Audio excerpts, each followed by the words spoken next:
Independent, di ba? Opo.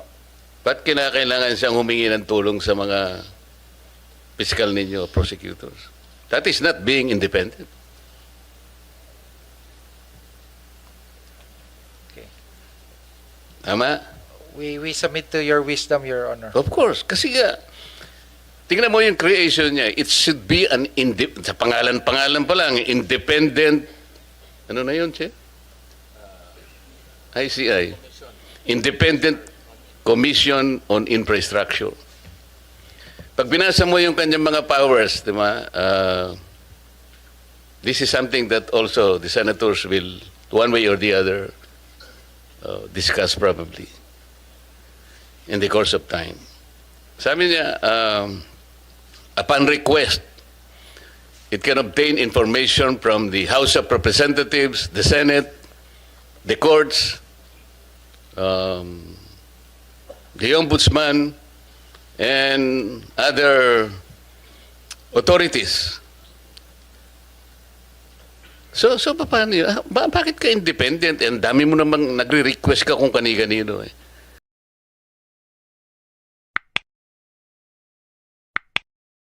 I'll go to a similar topic, but not going into the legal aspect of it. No? But I just want to get a broader sense of where we are in terms of holding people to account and putting people to jail. May movement sa Department of Justice, alam naman natin.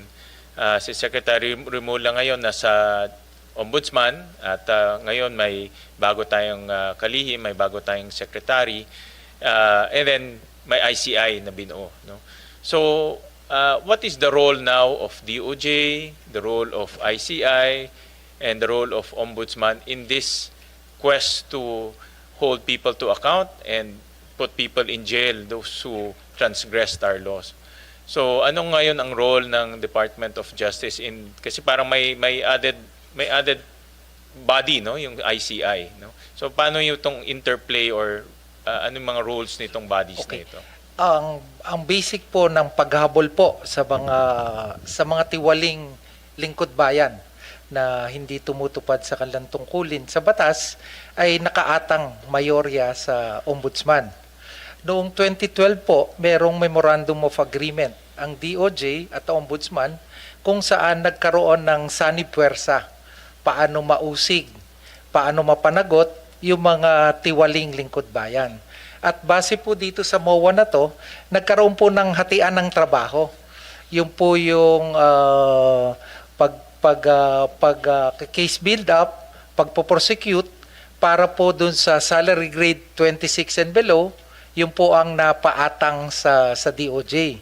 At yung 27 and above, ang mayorya pong jurisdiction ay nasa Ombudsman. Pero sa kabila po nung deputization na yon sa DOJ, ang kabuuang pagpapatakbo pa rin ng pag-uusig ng plano, kung ano man ang dapat gawin para usigin yung mga dapat managot na public officials ay nasa Ombudsman pa rin po. Sa kasalukuyan po, create po yung ICI. Yung ICI po ay pursuant to executive order at kasama po sa kanilang mandato ay magkalap, 'di ba? Nag-offer sila sa public, basically public crowdsourcing po. Kung sino man ang may kaukulang impormasyon ay tinatanggap nila at pinoproseso.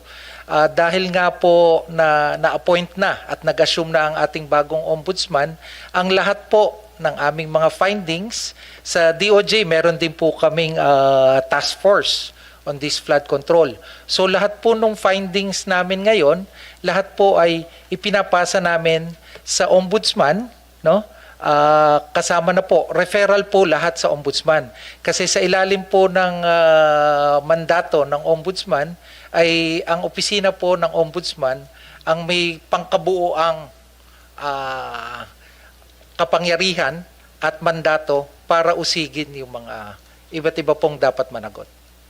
So ngayon, itong mga investigasyon, ombudsman na ang magtutuloy. Hindi po, patuloy po yung mandato kasi ng iba na pagkakalap, pero sa dulo po yung pag-refer po namin sa ombudsman, no? Pati po rin po yung pag-case build-up, iniipon po namin tulad po nung aming task force. May na-refer po kami sa Office of the Ombudsman Tuesday last week na 5 pong kaso. Ito po yung mga nabuo na po ng mga team ng DOJ kung saan po yung mga ghost project po. Diba? Na-refer na po namin. Ngayon po, ang inaantay po namin ay kung sasabihin sa amin ng ombudsman, sila ba magfa-file magsisimula ng prosecution nun o DOJ po? Diba ang ICI is also a fact-finding body. Yes, opo. They're also, meron rin silang case build-up Yes, opo. responsibility. So paano yung interplay nun? Paano yung roles ng DOJ and ICI in terms of case build-up, in terms of fact-finding? Sa fact-finding po, humingi po ng tulong sa amin ng ICI. May conflict ba? Yun ang inaano ko, mayroon bang conflict na ginagawa ng ICI pero ginagawa na rin ng task force ninyo? Wala naman pong conflict. More po ang nagko-coordinate po yung ICI. Kasi may iba po silang sources na hindi po available sa... Tulad po, yung kakayanan nilang magpatawag sa iba't ibang ahensya ay nagagawa ng ICI. Sa kasalukuyan nga po, nanghihiram ang ICI ng ilang piskal na para tulungan sila.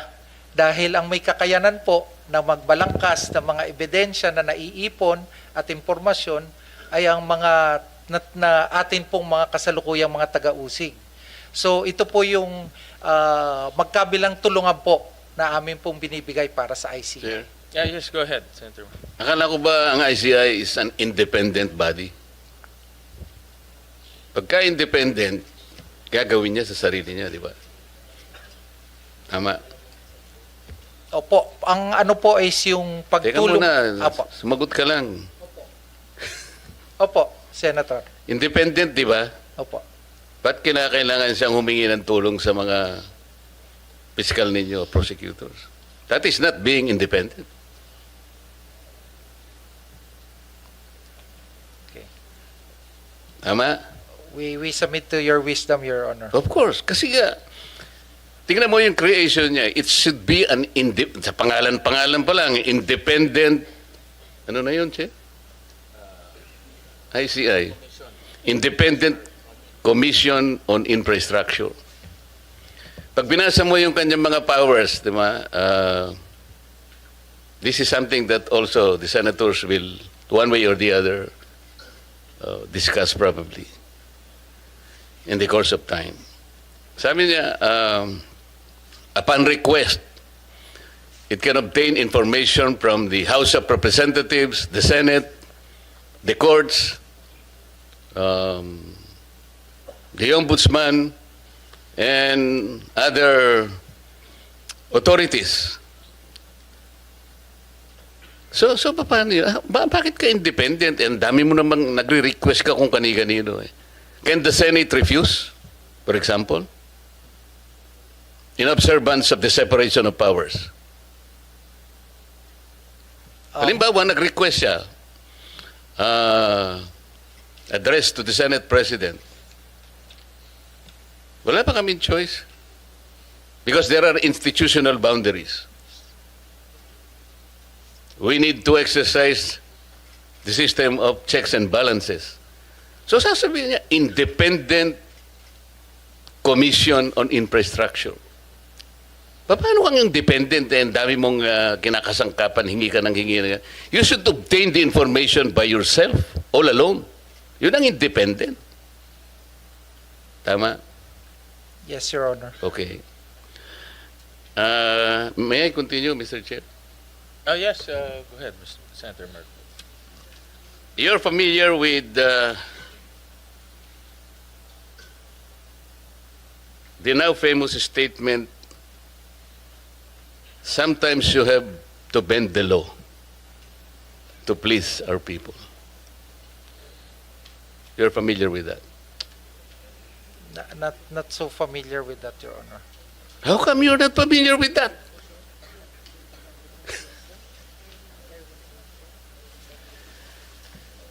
May I refresh your memory?